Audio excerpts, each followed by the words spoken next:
And now to the Caribbean, to Dominica, which was one of the 5 West Indies associated states. Since 1967, Dominica had been internally self-governing, with the United Kingdom responsible for foreign affairs and defence. On November the 3rd, she gained her independence and became the world's smallest nation. The independence ceremony was attended by Princess Margaret, representing the Elizabeth England. The nation turned out to watch the spectacle. For most people, it was their first chance to see the princess, who'd flown in from Barbados. Victory, Madame Tiara, necklace.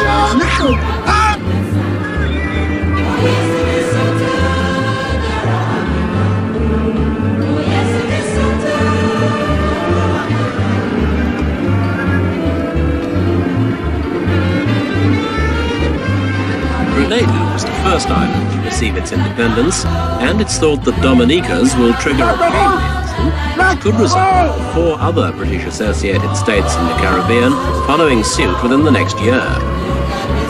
At 3 minutes to midnight, the Union Jack, flown over the island for 195 years, was lowered for the last time. Then the moment of independence. The new flag of Dominica, limp in the still night air, was raised. Today, 485 years to the day since Columbus first set foot on these shores, and more than 200 years since the outstanding beauty of your island attracted the first settlers from Europe. And having enjoyed full internal self-government as a state in association with the United Kingdom since 1967, Dominica moves to independence. This last step is a courageous one. It gives me great pleasure to be able to hand over to you these constitutional instruments on behalf of the Queen, a formal expression of your independence.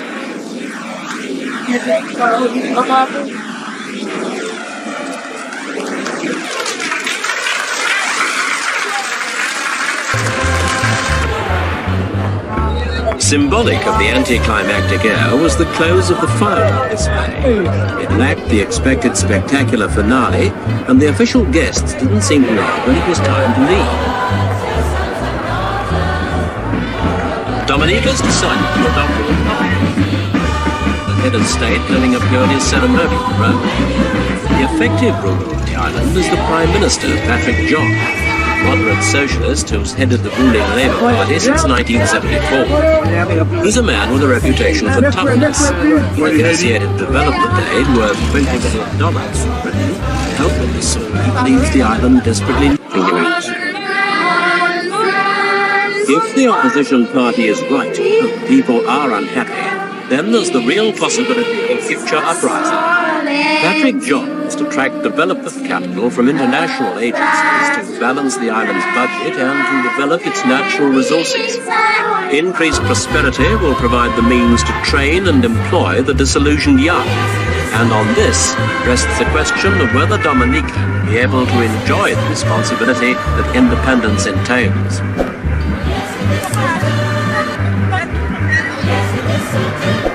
Dominica is a very small country with limited resources. We believe that after independence, it is imperative on our nation to utilize the human resources that we've got and also our natural resources.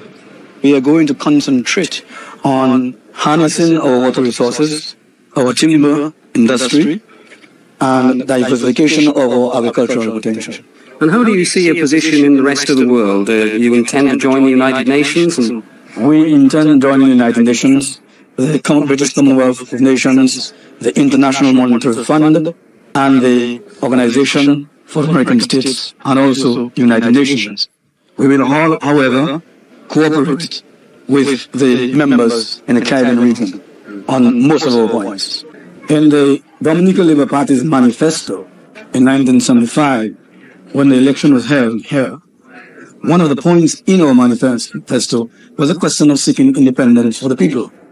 During the election at that time, there was a state of violence and disorder in the country.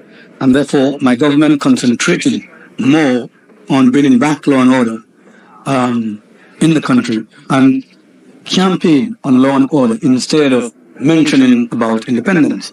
But as far as the status of this association with Britain is concerned, there are three ways in which it can be done, either by the British government and ourselves having an agreement in terminating the association by a referendum, or by joining with another Caribbean state.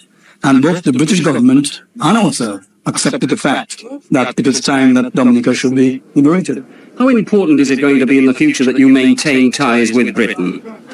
We will continue to maintain our traditional ties with Britain and try to develop closer cooperation with Britain after independence.